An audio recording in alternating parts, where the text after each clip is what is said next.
do outro. Bom, agora, para mim, uma coisa que eu acho inacreditável e que eu discordo assim, mas frontalmente, é cartazes de fora Dilma, fora Fernando Henrique, fora Lula, como se o presidente da República fosse técnico de futebol. Como se fosse descartável, Fora, né? tira, então contrata quem? Vê quanto é que o Barack Obama está ganhando lá. Ou então ele fez gol, como é que é? A Ângela. Gol a 3 jogos seguidos, tá fora, não é isso? Olha... Não, como se fosse descartável, assim, né? Simples, como né? se fosse Tira, a gente elege E não é o outro, caso. né? Assim, Você vê né? que tem gente, então, que vota sem ter noção do que está Que fazendo. representa. Mas é a velha tradição golpista que eu acho que... Que vem de... Tudo isso que vem lá da Revolução de trás. 30. Não, antes, a República no Brasil foi decretada por um golpe militar, né? Então, vem essa tradição golpista e parece que a gente não se acostuma. Foram buscar um marechal. Marechal Deodoro não sabia que estava proclamando a República. Não sabia que ia acabar com a vivas 17 monarquia. segundos. Foi exatamente. Tiraram ele da Câmara. Exatamente. O que foi? Exatamente. Uma coisa, eu acho que o PT está até provando do próprio veneno, porque ele fez fora Collor, fora Sarney, fora FHC. Mas o fora Collor foi depois Sim, do mas o fora movimento do Sarney, impeachment. o fora FHC foi em 99, quando o Fernando Henrique se elegeu, da mesma forma que a Dilma, ganhou a eleição e desvalorizou o real. O real. Então, isso é uma coisa. Agora, outra coisa é o seguinte, impeachment é um instrumento da democracia, ele não é um instrumento da ditadura, não, ele é um instrumento da democracia, foi usado. Eu não estou querendo defender o fora Dilma, eu estou querendo dizer o seguinte, que o impeachment é um instrumento que existe na democracia, ele não é golpismo. Agora, se não nessas circunstâncias. Não, exatamente, não nessas circunstâncias. Porque no caso do É o que impeachment, nós o falamos. impeachment do Collor só cresceu porque havia uma base social também que empurrou aquele movimento Não, do porque ele impeachment. não tinha é o que se base verifica agora, parlamentar, eu pelo acho que é menos até o diferente. momento. Olha, E ele eu não sou tinha base frontalmente parlamentar. contra você usar uma arma que está na Constituição, mas não para ser usado nesse caso. Então, como fora Dilma... Quando você Tá, usa... e aí você pergunta, quem é o vice-presidente? 80% das pessoas não têm a menor ideia de quem seja. Não, e não sabem que a consequência de um impeachment é que o vice-presidente vice-presidente assuma. Como assume. assumiu o Itamar Franco. Como foi o caso do Itamar, que sucedeu ao Collor. E o fato de ser previsto na Constituição, se você usar da forma errada ou com os propósitos errados, não deixa de ter o seu ar golpista. Um golpe. E quem navega nessa ideia é também oportunista. Mas no momento não há nenhum argumento legal para o impeachment. A lei do impeachment é muito clara, é uma lei de 1950, imagine.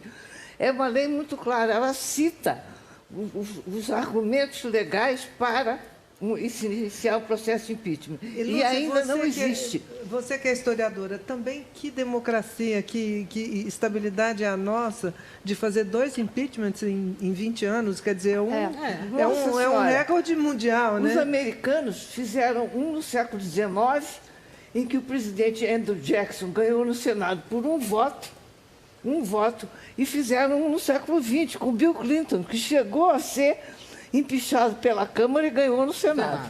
E teve o caso do Nixon, Mas ele Esse renunciou. renunciou antes, que sabia que não ia dar. E tem outra Não, coisa, ele no caso, realmente eu tem acho que puxado. agora, nessa conjuntura que a gente tem, nessa circunstância que a gente tem de se falar de impeachment e tal, antes de mais nada, você tem que combinar com 2 personagens, presidente da Câmara e presidente do Senado. Presidente da Câmara, Eduardo Cunha, que é quem recebe o pedido de impeachment e dá o start no processo, inicia E a pode condução. arquivar. E pode arquivar. Isso. Ele recebe, tem que ser julgado, tem que ser aprovado pelo Analisado, plenário com 2 terços. Tem como. Depois vai para o Senado, que é quem conduz o processo. Se você não tiver um acordo com esses personagens, esse Agora, é processo não importante anda. dizer uma coisa. O No caso do PSDB, Collor, que havia. não embarcou, o Aécio, por exemplo, não foi para as ruas em nenhuma das 2 manifestações. E ele tem dito nos bastidores que ele não vai com medo de ser visto como oportunista. Pera lá, Agora, não tem como, não. sabe, o Aécio reivindicar alguma coisa nesse momento. Agora, por outro uma lado, coisa até Jô, suspeita. Por outro lado, eles estão, desde ontem, eles estão numa marcha para alimentar as ruas. Então, o PSDB fica numa posição confortável de não financiar, de não patrocinar o pedido de impeachment no Congresso, mas a cada novidade sobre Lava Jato, prisão de Vacari, revisão das contas da campanha eleitoral da presidente Dilma, eles vão usar isso para bombar as ruas.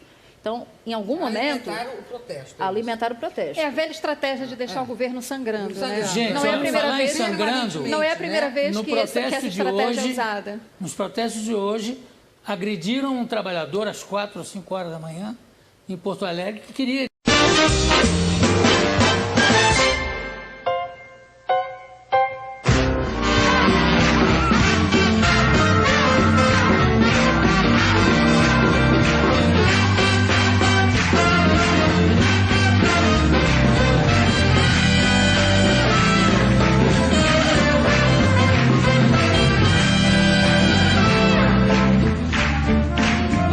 Ele diz que é tímido, não sei como é que é isso. Rodrigo Santana, venha pra cá.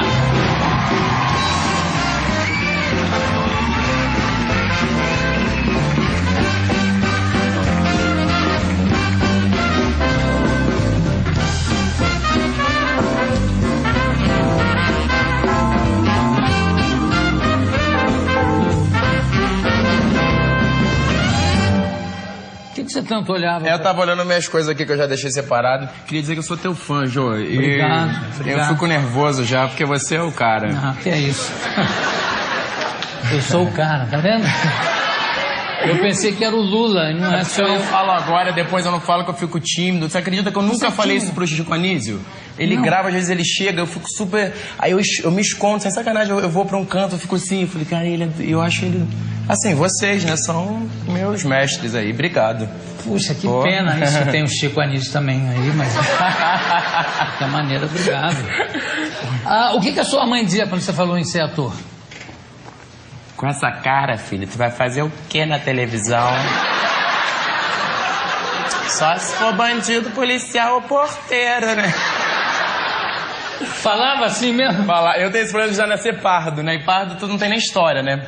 Porque pardo não é aquele rei português que dá aquela ordem, nem é aquele negro que tem aquela história bonita. Disso já nasceu da mistura dos dois. Na história tu é o quê? Capitão do mato. E pra piorar na situação, nasci no Morro do Macaco, né? Não, isso não é piada, não, é pedir respeito. E ela já te fez passar vergonha na infância, foi isso? Ah, minha mãe é uma figura, cara. A minha mãe ela uma vez foi comigo no Projac, eu gravava a turma do Didi na época. Aí ela viu o Jorginho passando, o Jorge Fernando, ela falou, cumprimenta, Rodrigo. Cumprimenta, que é diretor, tem que falar.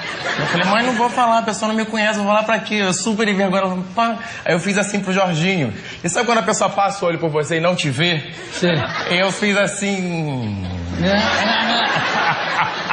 Tá sendo um pouquinho todo mundo falando. Pô, você não vai falando.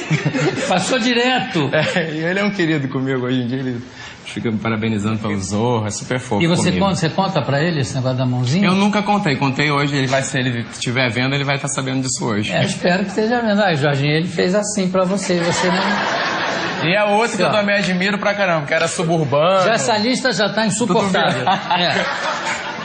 Outra coisa, você já se apresentou em metrô? Já. Como é que foi? Tem foto até, deixa eu ver. Tem. O quê? Esse daí era o Frajolô, que era um índio. Olha a porra do nome, gente, Frajolô. Frajolô. Era um índio, é porque a gente fazia um trabalho mensal. E cada mês a gente tinha uma ideia diferente para fazer assuntos institucionais, banco preferencial, não encosta na porta, isso era um anjo, enfim, eu fiz vários personagens, foi isso que pagou a minha cal, que foi a escola Vai de teatro. virando pra gente ver até que ponto vai esse absurdo, por favor. E aqui, é você com quem? É a Simone Franco, que é uma atriz amiga minha, ótima atriz. Vamos mais? Você já era um garoto. Numa dessas, eu não me lembro se foi nessa da anterior que eu fazia com a Simone Franco. Não, acho que foi eu e um outro amigo que a gente fazia Duas Senhoras. A gente tava na linha 2, e é uma linha do subúrbio lá no Rio. E aí a gente chegou, tava parado na estação, daqui a pouco chegou uma senhora com vários filhos. E aí a gente tava num canto, falei, Kleber, vamos pra um outro lugar, porque eu acho que não vai dar pra gente entrar no mesmo vagão, porque eles vão dar uma zoada e tal, vai ser um pouco difícil. E aí a gente foi andando discretamente, e eu não sei... Discretamente vestido de senhora. De senhora. A gente Duas foi senhoras daqui a discretas. pouco a gente chegou o metrô, a gente foi entrar no vagão, daqui um pouco a mulher só vem assim, vambora, garoto, vai atrás, vamos agora atrás dos travestis. Aí deu um ódio que a gente não fez nada, né? A gente começou a entrar no vagão e começou a rir. Como é que é pago isso? Na verdade, era um projeto do metrô. Era um projeto que se chamava Espaço Aberto e a gente fazia apresentações dentro do metrô para mesmo criar essa coisa mais lúdica para as pessoas entenderem que não deveriam encostar na porta, sentar em assento preferencial. E era entre uma estação e outra? Como é que era? Em geral, a gente ficava 2 estações no máximo, porque também tinha que fazer muitos metrôs. A gente tinha 2 horas diárias, então a gente tinha que fazer, tinha que alcançar um número X que eles estipulavam de tantos vagões, mais ou menos. E quando tinha caso de parar, de vocês terem que saltar e não ter terminado ainda?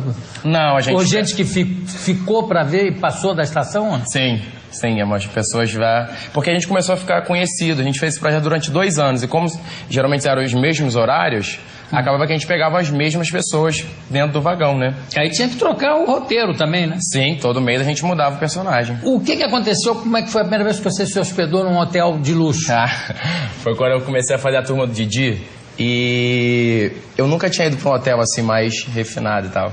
E aí quando eu cheguei no hotel, eu falei, aí me deram um cartão. Eu falei, o que é esse cartão, gente? Cartão vai... E eu cheguei na porta, aí eu vi um cartão e eu falei, mas o que é? Para que faz esse negócio de cartão? E tu não vai perguntar pra produção da Rede Globo, que é o programa que eu tava vendo, mas esse cartão é pra quê? Aí eu fiquei meio que tipo, aí eu vi uma setinha e falei, assim, aí fui e abriu a porta, né? Aí eu fiquei horas pra depois saber que pra você acender a luz do quarto, o cartão tinha que estar lá dentro também.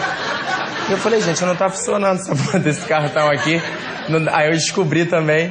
E é engraçado que assim, foi um hotel que eu cheguei, era em Angra, de cara tinha praia, assim, eu li... Descobriu sozinho isso. É isso, eu juro. Aí eu liguei e falei assim, Thalita é que faz comigo o Zorra, que faz o metrô, que faz várias parcerias comigo já desde tempos. Falei, Thalita, tu não tem ideia, eu tô aqui no hotel em Angra, em frente da praia, e a porta é com cartão. Porque isso era do cara, né? Tipo, porta com cartão é top de linha, né? Aí rolou isso. E aí, assim, o pior de tudo que vai ser, depois disso, você tinha um jantar de todo o elenco. Só que assim, todo o elenco era o Marcelo Augusto, o Jacaré, o Tadeu Melo, toda uma galera que já tinha um histórico. E eu, que tava fazendo a primeira coisa na televisão. E aí, tipo, chegar no jantar, tá o Renato Aragão sentado pra você. E tipo, você não sei... Outro, quer dizer, já tá na lista aí. Chico, Renato... E aí tu fica assim meio tipo... E sabe, qualquer coisa que fala, você...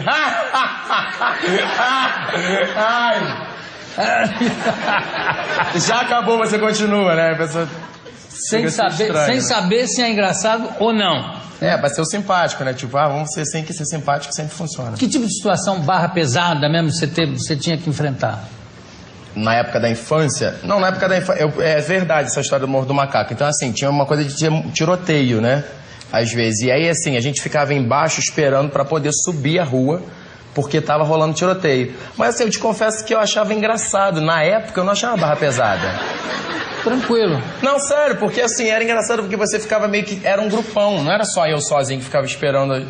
para os tiros passarem e a gente subir. Então ficava rolando, tipo, era um bate-papo, as pessoas se encontravam, rolava brincadeira, não sei o quê.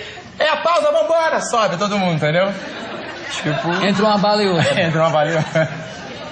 Mas sério, isso não era um problema. Não, mas tanto que você tá aqui, senão você não estaria se fosse um problema. Você trabalha no Zorra Total, veio do Morro Sobrevivente, né? Morro do Macaco, né? E o clima no tempo de morar no morro era tão barra pesada quanto... É isso que eu tô falando, assim, pra gente, você não é. Na época não é, na época era divertido mesmo, não tô brincando, não tô... Criança não tem a menor consciência. É, tipo, você tá chato hoje, se rolar tiro é divertido, porque sai da janela, Rodrigo. Vem pra cá. Sério, dá uma movimentada. Se deita, menino. Olha só, o Rodrigo tem espetáculo Comício Gargalhada, dia 8 de julho, estreia no Teatro dos Grandes Atores, no Bar Square, sextas e sábados, às 23 horas. É isso? Isso, sexta e Rodrigo sábado. Santana, muito obrigado pela tua presença. Também gostei. Daqui a pouco a gente volta.